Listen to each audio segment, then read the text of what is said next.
মুক্তিযুদ্ধের সময়কার চরম বিতর্কিত ভূমিকা অভিযোগ থাকা জামায়াতে ইসলামী নেতা এবং সাথে বিএনপির নেতা সালাউদ্দিন কাদের চৌধুরী ছবি দিয়ে একটা প্রদর্শনীর আয়োজন করেছিল ছাত্রশিবির ঢাকা ইউনিভার্সিটি টিএসসিতে।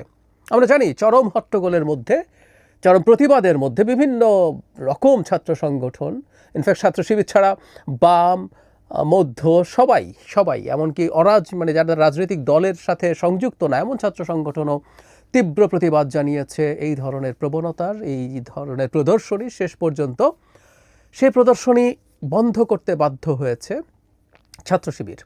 তারা কি বলেছে সেটা নিয়ে কথা বলবো। খুবই ইন্টারেস্টিং একটা তথ্য হচ্ছে, এখানে এই প্রোগ্রামটাই নাকি প্রক্টোরিয়াল বডি বন্ধ করতে বলেছিল, কিন্তু ছাত্রশিবির সেটা বন্ধ করবে না বলে ঘোষণা দিয়েছে। আমরা একটু এই বক্তব্যটা খেয়াল করি। ঢাবি ছাত্র শিবিরের সভাপতি ফরহাদ জানান, অনুষ্ঠানটি বিশ্ববিদ্যালয় প্রশাসনের যথাযথ অনুমতি নিয়েই আয়োজন করা হয়েছিল। তিনি বলেন, ঢাবি কর্তৃপক্ষ যদি আমাদের আয়োজন বন্ধ করতে চায় তাহলে তাদের যৌক্তিক কারণ উপস্থাপন করতে হবে, অন্যথায় কর্মসূচি চলবে। এই অনুষ্ঠানে বাধা দেওয়ার কোনো প্রচেষ্টাকে রাজনৈতিকভাবে মোকাবেলা করা হবে বলেও জানান এই শিবির নেতা। শিবিরের সাহস বাড়ছে। আমরা একটা জিনিস চেয়েছি সবসময়, আমি ব্যক্তিগতভাবেও বলেছি, এটা একটু বলে রাখা আগে ভালো। আমি জানতাম না এটা, জনাব সাদিক কায়েম যখন তার পরিচয় প্রকাশ করেন তখন একটা নিউজে জানতে পারি যে 70s বা 80s কোনো একটা সময় ঢাকা ইউনিভার্সিটিতে কার্যকর প্রত্যেকটা রাজনৈতিক দল শিবির ছাড়া ঐক্যমত্য হয়েছিল সেখানে শিবিরের কর্মকাণ্ড চালানো যাবে না। এটা শুধু ঢাকা না, জাহাঙ্গীরনগর ইউনিভার্সিটিতেও নাকি একই রকম ঐক্যমত্য ছিল। আমি তখন একটা প্রশ্ন করেছিলাম যে কিসের ভিত্তিতে, কোনো অধিকারের ভিত্তিতে শিবিরকে আসলে রাজনীতি করতে দেওয়া হবে না। আলাদা ভিডিও করেছি। আমি শিবির পছন্দ করি না, শিবির মানে হলো শিবিরের রাজনীতি, এটা শিবির না, এনি আইডেন্টিটি পলিটিক্স যারা করেন তাদের যে কেউকে, এটা যে নামেই হোক না কেন, এটা ধর্মের নামে হোক, রেসের নামে হোক, সেটা হিন্দুত্ববাদ হোক, সেটা ইসলাম, এবং একটু আলাদাভাবে একদিন কথা বলবো।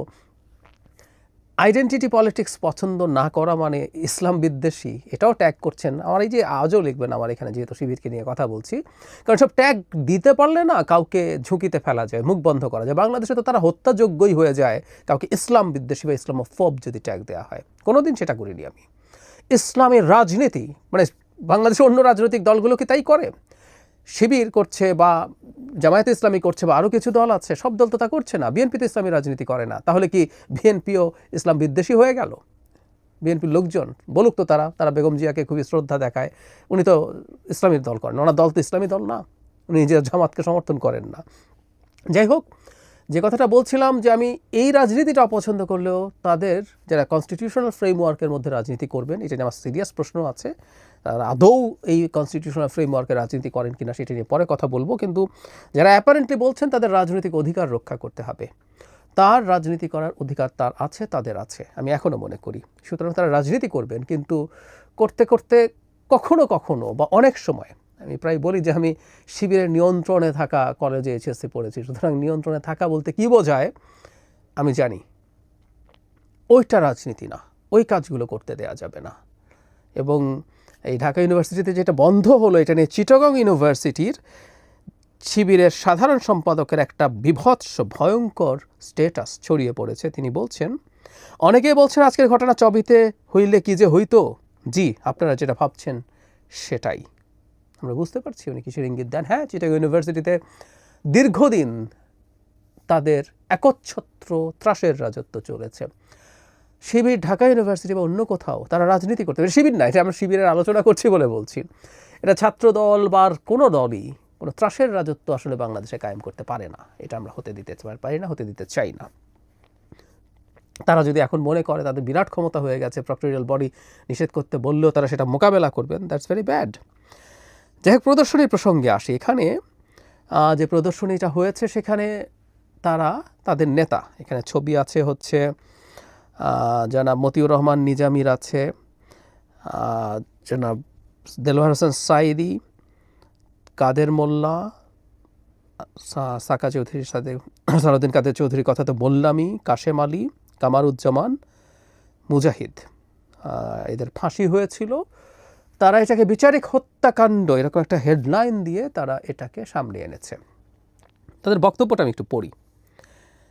তিনি ছাত্র শিবির বলছে, আমাদের 3 দিন ব্যাপী, এটা জনাব ফরহাদ যিনি ঢাকা ইউনিভার্সিটি ছাত্র শিবিরের প্রেসিডেন্ট, তিনি বলছেন তার ফেসবুকে আয়োজনের ফটো ফ্রেমগুলোর একটা অংশ নিয়ে কুতর্ক এবং মব সৃষ্টি করা হয়েছে। মানে আমি না খুব অবাক হই, এই মব শব্দটা এত ভুলভাবে ব্যবহার করা হয়।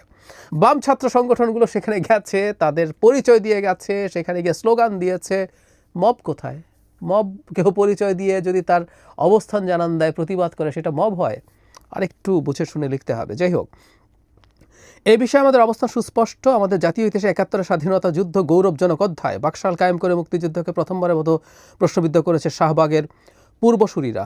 দ্বিতীয় দফায় ১৩ সালে শাহবাগ কায়েম করে আওয়ামী লীগকে ফ্যাসিবাদ বানায় শাহবাগ ও বাকশালের অপরাধীদের বিরুদ্ধে আমাদের রাজনৈতিক অবস্থান থাকবে।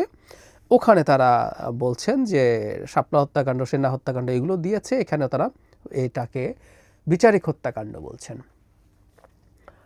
আমি আগেও একটা কথা বলেছি, আমি যতদূর জানি, আমি খুব মানে কোথাও যে কেউ প্রকাশ্যে অন রেকর্ড লিখেছেন তা না, ছাত্র শিবিরের একটা অংশ দীর্ঘদিন থেকে মুক্তিযুদ্ধের ব্যাপারে তাদের অবস্থান নিয়ে আলাপ করেছেন দলের ভেতরে। আমরা অনেক তথ্যই জানি, সব কিছু যেহেতু পাবলিকলি পাবলিশড না, তাই আমি পাবলিকলি পাবলিশ তথ্য ছাড়া বলি না। শিবিরের খুবই সিগনিফিক্যান্ট নেতা দল থেকে বেরিয়ে গেছেন, বা জামায়াতেরও সিগনিফিক্যান্ট নেতা দল থেকে বেরিয়ে গেছেন এই ধরনের তর্কের কারণে। সো এর ভেতরে এই ধরনের একটা ডিবেট আছে, সেটা আমরা দেখি। কিন্তু এটা আসলে মেইন স্ট্রিম হয়ে ওঠে নাই। র্যাদার শিবির, জামায়াত, তাদের সেই পুরনো যে বিভৎসতা আছে, আই মিন ইট, আমি বলবো কেন বিভৎসতা, আগেও কথা বলেছি, আবারও বলবো, ক্রমাগত বলবো, কারণ এই ইস্যুটাকে সরে যেতে আসলে জামায়াত বা শিবিরই দিচ্ছে না। কখনো আমির এটা বলে ফেলবেন, কখনো শিবির এটা করে ফেলবে।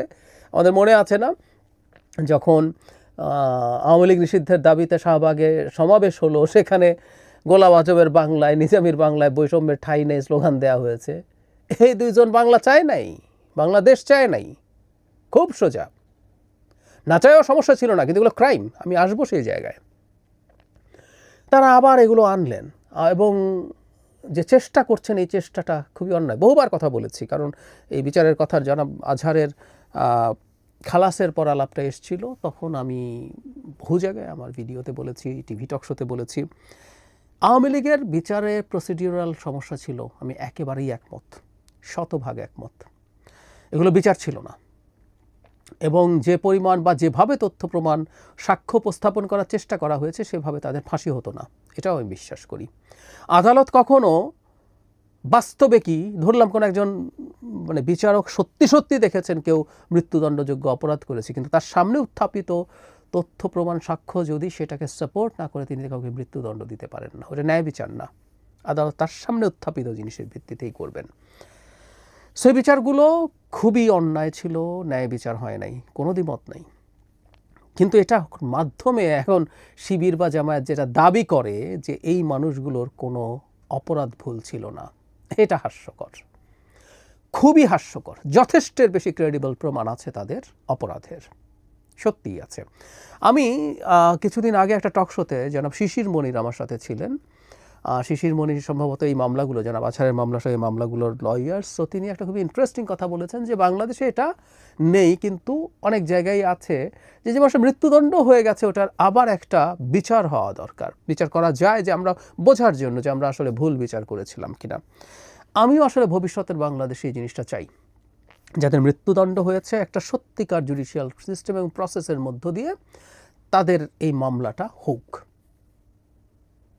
হতে পারে তাদের মৃত্যুদণ্ড হবে, হতে পারে না হবে, বা অন্য শাস্তি হবে, বা শাস্তি হবেই না, কুড বি এনিথিং। কিন্তু আমি যে কথাটা বলতে চাইছি, যে এইটা না, মানে এটাকে সরিয়ে রেখে এখন এই মানুষগুলোকে নিরপরাধ দাবি করা, এটা খুব হাস্যকর, ভুল। আদালতে ভুল বিচার হয়েছে, তাই বলে তাদের এটা, তারা সব কিছুর মুক্ত হয়ে গেছেন, এটা মনে করার আসলে কোনো কারণ নেই, কোনো কারণ নেই, এটা হতেই পারে না। আর আমি আরেকটা কথা এভাবে বলেছি, এভাবে আবার বলতে চাই, জনাব শফিকুর রহমান যখন বিভিন্ন সময়ে মুক্তিযুদ্ধ নিয়ে তাদের এর অবস্থান ব্যাখ্যা করতে যাচ্ছিলেন, তখন বলতাম, আমি তাত্ত্বিকভাবে ধরে নিলাম এরা কেউ মৃত্যুদণ্ড, আবারও বলছে তাত্ত্বিকভাবে ধরে নিলাম এরা মৃত্যুদণ্ডযোগ্য অপরাধী কেউ নন, কেউ কোনো ক্রাইমের সাথে বা ক্রিমিনাল অফেন্সের সাথে জড়িত ছিলেন না। কিন্তু নৈতিকভাবে পাকিস্তান মিলিটারিকে সমর্থন করা, পাকিস্তান মিলিটারি যেভাবে আমাদের এখানে বিভৎস গণহত্যা চালিয়েছে, তার মাধ্যমে পাকিস্তানকে এক রাখার জন্য নৈতিক সমর্থন বা রাজনৈতিক সমর্থন যদি কেউ দেয়, সেটাও বিভৎস ক্রাইম না? শুধু তাই না, পূর্ব পাকিস্তান প্রাদেশিক পরিষদ মানে প্রাদেশিক যে সরকার ছিল তাতে জামায়াতের মন্ত্রী ছিলেন তখন। ইয়াস, তাই যদি হয়ে থাকে তাহলে কিভাবে তারা এ থেকে মুক্ত আছেন? যখন ওরা কচু কাটা করছে আমাদের দেশের লোকজনকে, তখন জামায়াতের লোকজন তাদেরকে নৈতিক সমর্থন দিয়েছে, ইয়াস আমরা তোমার সাথে আছি, তুমি এগুলো করো। ধরলাম তাত্ত্বিকভাবে যে তারা এসব অপরাধে জড়িত হয় নাই, এর জবাব তারা কি দিবেন? সো এই মানুষগুলোকে আবার সামনে এনে তারা মনে করছেন বাংলাদেশের রাজনীতি করা যাবে? সরি, ৭১কে ২৪ দিয়ে মুছে দেওয়ার চেষ্টা হয়েছিল। প্রত্যেকটা জামায়াতের আটার স্টুপিডিটি হিসাবে লিপিবদ্ধ থাকবে। এই আলোচনা সবাই করেন, জামাত ইতিহাসে কোনোদিনও সঠিক সিদ্ধান্ত নেয় নেই, জনগণের পালস বোঝে না, জনগণের স্বার্থের বিরুদ্ধে দাঁড়িয়েছে। ৪৭-এ অখণ্ড ভারত চেয়েছে, ৭১-এ পাকিস্তানকে একত্র করে রাখতে চেয়েছে। আমি যদি এর পরে যোগ করতে থাকি, ৮৬-তে হাসিনা যে বেইমান হয়েছিল, সেই বেইমানের পার্ট জামায়াত ছিল। এরশাদের শাসন ক্ষমতা, শাসনকালকে দীর্ঘায়িত করার জন্য তারা সাহায্য করেছেন, কোনো সন্দেহ নেই। ২০০৮-এ নির্বাচনে বিএনপিকে নেয়ার জন্য আমি খুবই ক্রেডিবল জায়গা থেকে শুনেছি, জামায়াতেরই চাপে নিয়ে যাওয়া হয়েছিল। জামায়াত এইভাবে চাপ দিয়েছিল, শেষ পর্যন্ত যেতে হয়েছে, না তারা চলে যাবেন। সেটাও সঠিক সিদ্ধান্ত ছিল না, হয়তো অনেকে বলবেন। এই রকমভাবে এখন এসে ২৪-এ তারা গুরুত্বপূর্ণ রোল প্লে করেছেন, জামায়াত ইসলামী এবং শিবির, কিন্তু এসে আবার এখন যে রাজনীতিটা করতে যাচ্ছেন এটা তাদের ডুবিয়েই ছাড়বে। যতটুকু সম্ভাবনা তাদের মনে হচ্ছিল তারা কিছুটা ভালো করার দিকে আগাবেন, এইসব করার মাধ্যমে তারা ৭১কে প্রমিনেন্ট করে তুলছেন। এবং এখন যেটা দাঁড়াবে, কেউ যদি মুক্তিযুদ্ধ নিয়ে কথা বলে তার গায়ে শাহবাগী ট্র্যাক দেওয়ার চেষ্টা হচ্ছে। এই যে এখনও আমার কমেন্টে দেবেন আপনারা, আমি জানি না শুনেই দেবেন, এটাও বলতে পারি, ভিডিও না শুনেই দেবেন, এখানে যেহেতু জামাত শিবিরের হেডলাইন আছে। তো এটা করবেন, অথবা ৭১ নিয়ে বললেই আওয়ামী লীগের দোসর বানিয়ে দিয়ে ট্যাগিং করে বন্ধ করার চেষ্টা করবেন, লাভ হবে না। শেখ হাসিনার আওয়ামী লীগের যে বয়ান, আওয়ামী লীগের চেতনা নামে যে নোংরামি, যেটার মাধ্যমে অন্তত ২০১৮ পর্যন্ত তারা ফ্যাসিবাদ কায়েম করেছিল, সে আওয়ামী লীগের চেতনা আমরা পুছি না, ওটা নেই না, ওটার বিরুদ্ধে প্রচুর ফাইট করেছি, ইটস রেকর্ডেড। কিন্তু বাংলাদেশে মুক্তিযুদ্ধ হয়েছিল, সেই মুক্তিযুদ্ধে একটা স্পিরিট ছিল, সেই স্পিরিটটা আমরা ধরে রাখবই, এবং ২৪-কে সেটার জাস্ট একটা কন্টিনিউয়েশন মনে করি। সাম্য, মানবিক মর্যাদা, সামাজিক ন্যায় বিচারের যে লক্ষ্য আমাদের স্বপ্ন ছিল, সেটা যখন যখন বাধাগ্রস্ত হয়েছে তখন আমাদের যে লড়াই সংগ্রাম, সেটা ওটার অংশই ছিল, ওর অংশের বাইরের কিছু না।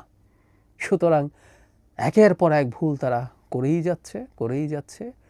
এটা এখন কেউ বলতেই পারেন যে এই ভুল করার মাধ্যমে তারা তাদের যে রাজনৈতিকভাবে ক্ষতিগ্রস্ত হচ্ছে, তাদের প্রতিপক্ষ হয়তো খুশি হওয়ারই কথা, কিন্তু বাংলাদেশের মাটিতে এই ঘটনাগুলো ঘটানো, তাদের স্পর্ধা আসলেই আমাকে অবাক করে, এখনও অবাক করে। এই দেশের মাটিতে তারা রাজনীতি করতে পারছে, এটাই অনেক কিছু। এখন পর্যন্ত যারা এই দেশের অস্তিত্বই হওয়ার পথে বাধা দিয়েছে, খালি মেনে নেয় নাই, বাধা দিয়েছে অ্যাক্টিভলি, তারা এখনও এগুলো করতে পারছে, দ্যাটস টু মাচ। তাদের সতর্ক হওয়া দরকার।